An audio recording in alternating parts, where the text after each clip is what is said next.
আমি বীর মুক্তিযোদ্ধা নওশাদ আহমেদ মৃধা, পিতা আলহাজ আব্দুল হালিম মৃধা, মাতা সানা খানম, গ্রাম পোস্ট তালসর, জেলা উপজেলা থানা আশুগঞ্জ, জেলা ব্রাহ্মণবাড়িয়া। 1971 সনের 25শে মার্চ ঢাকা রাজারবাগ পিলখানা ছাত্র পুলিশ লাইন এবং মহসিন হল যখন আক্রমণ করে, যে আক্রমণ করার পর দলে দলে ঢাকার থেকে নিঃস্ব মানুষ ভেগে ঢাকার থেকে দেশের বাড়ি থেকে দিকে রওনা হয়। ঠিক তখন আমি একজন ছাত্র ছিলাম, ব্রাহ্মণ কলেজের পিসিসি কোর্স করতাম, পাকিস্তান ক্যাডেট কোর্স। আমরা 40 জনের একটা বেজ ছিলাম। সেই বেজের একজন সুবেদার মেজর ছিলাম বাঙালি। উনি আমাদেরকে বলল, বাবারা তোমরা রেডি হয়ে যাও। বঙ্গবন্ধু 7ই মার্চের পর উনি আমাদেরকে আদেশ দিলেন যে তোমরা রেডি হয়ে যাও, তোমরা ভবিষ্যতে দেশের কাজ লাগতে হবে। তখন মনে মনে স্থির করলাম যে আমি একজন দেশের কাজে লাগব। এই অবস্থায় আমরা তখন আমার একজন ছিল আব্দুল সাদেক তাল শহরেরই, সে এবং আমার ফুফাতো ভাই মোহাম্মদ শাহরুর রহমান, আমরা 3 জন একসাথে সিদ্ধান্ত নিলাম যে না, যে কোনো মুহূর্তে আমরা দেশের মাতৃকার কাজে আমরা ঝাঁপাইব। এরপরে 25শে মার্চ আক্রমণের পর 26শে মার্চ গ্রামে থেকে হাজার হাজার মানুষ যার যার যে অস্ত্র ছিল সে অস্ত্র সহ বঙ্গবন্ধুর কথায় ব্রাহ্মণবাড়িয়া শহরে এসডিওর বাংলায় সবাই উপস্থিত হয়। হাজার হাজার মানুষ যার কাছে যে ছিল তীর, ডাল, তলোয়ার, বল্লম, দাও সব আছে। তখন ব্রাহ্মণবাড়িয়া কলেজের ব্রাহ্মণ মহকুমার হাকিম ছিলেন শফিকুল ইসলাম, পরে উনি অতিরিক্ত সচিব হিসাবে রিটায়ার করছে।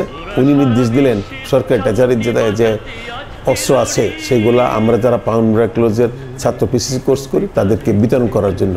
আমরা তখন গিয়ে প্রথম আমি নেই, তারপর পরবর্তী সময় 2 নম্বরে নেই আমার ব্রাহ্মণবাড়িয়া পরবর্তী এমপি হয়েছিল এবং মন্ত্রী হয়েছিল হুমায়ুন কবির, 3 নম্বরে সাদেক, 4 নম্বর আমার ভাই শাহরিয়ার। আমরা নেওয়ার পর আরও 20-30 জন অস্ত্র নিত। আমাদেরকে তখন ব্রাহ্মণবাড়িয়ার থেকে বেঙ্গল রেজিমেন্টের যে লোকেরা ব্রাহ্মণবাড়িয়া, কুড়িলার ব্রিজ, লালপুর, গোকর্ণঘাট, আশুগঞ্জ, বিভিন্ন জায়গায় শাহবাজপুর ব্রিজ রক্ষার জন্য আমাদেরকে বিভিন্ন জায়গায় ছড়াই দেয়। আমরা 2 দিন থাকার পর থেকে গোকর্ণঘাট থেকে বেঙ্গল রেজিমেন্টের লোকেরা আমাদেরকে ব্রাহ্মণবাড়িয়া শহরে পাঠাই দেয়। এইচডিওর এখানে পাঠানোর পর আমরা আমার খালার বাসাতে আমি, সাদেক এবং বর্তমান ইউনিট কমান্ডার হাজি হারুন রশিদ সহ আমরা এক রাত্র আমার খালার বাসায় অবস্থান করি। পরবর্তী দিন আমি সাদেককে নিয়ে আমার গ্রামের বাড়ি তালসর চলে যাই। তাদের চলে যাওয়ার পর তালসর গিয়ে আমি আমাদের স্কুলের মাঠে তালসরের কিছু সহযোদ্ধা সহ আমরা 150 জনের একটা ক্যাম্প করি। এটাতে ক্যাম্পটা ছিল প্রায় 2 তারিখ পর্যন্ত, ছিল এই 13 এপ্রিল। 19 দিন পর্যন্ত ব্রাহ্মণবাড়িয়া আমরা রক্ষা করছিলাম। ব্রাহ্মণবাড়িয়াতে মুক্তিযুদ্ধের পতাকা উত্তোলিত ছিল।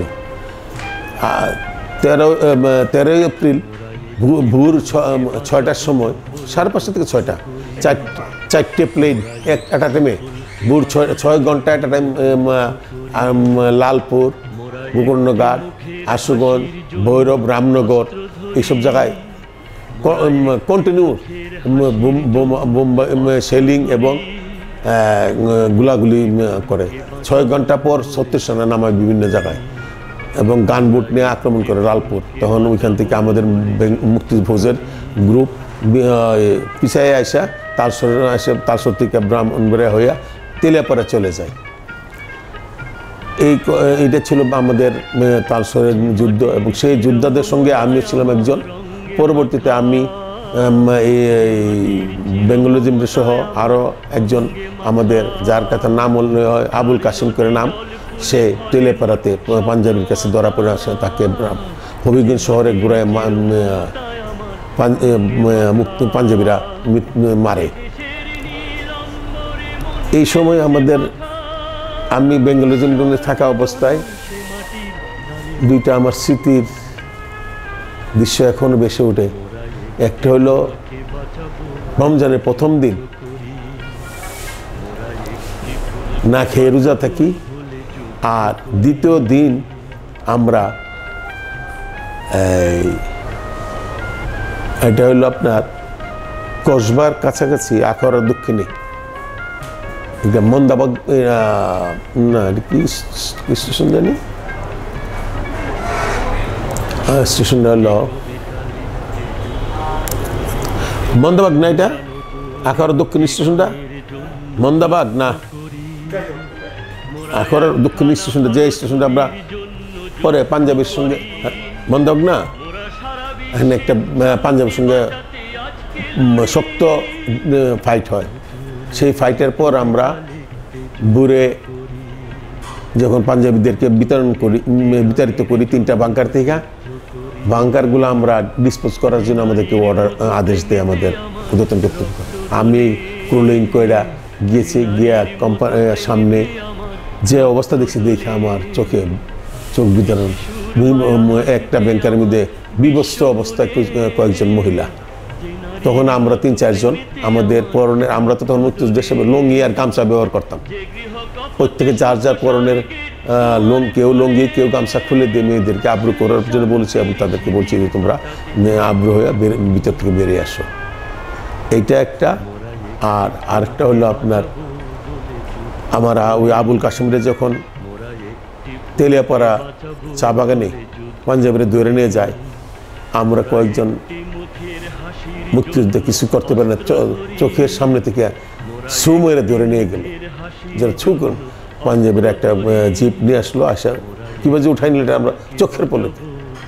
এই দুইটা জিনিস আমার এখনো মর্মে বাঁধে। যুদ্ধকে আর কোনো স্মৃতি, যুদ্ধের সময়কাল বা কোনো যুদ্ধ চলাকালীন মুহূর্তে? যুদ্ধ চলাকালীন স্মৃতি বলতে তো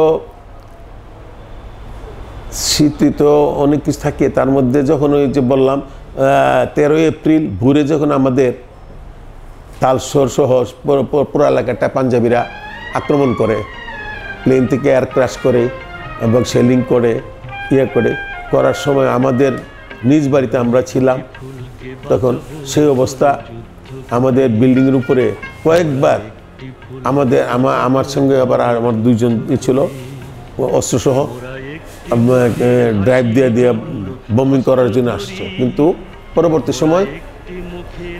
সময় তারা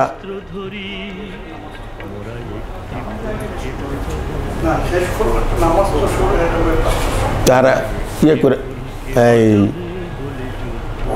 তখন গ্রাম থেকে যেসব লোক ছিল আমাদের বাড়ির আশেপাশে বিল্ডিং হিসাবে আশ্রয় নিয়েছিল, সবাই পলায়ন করতে থাকে।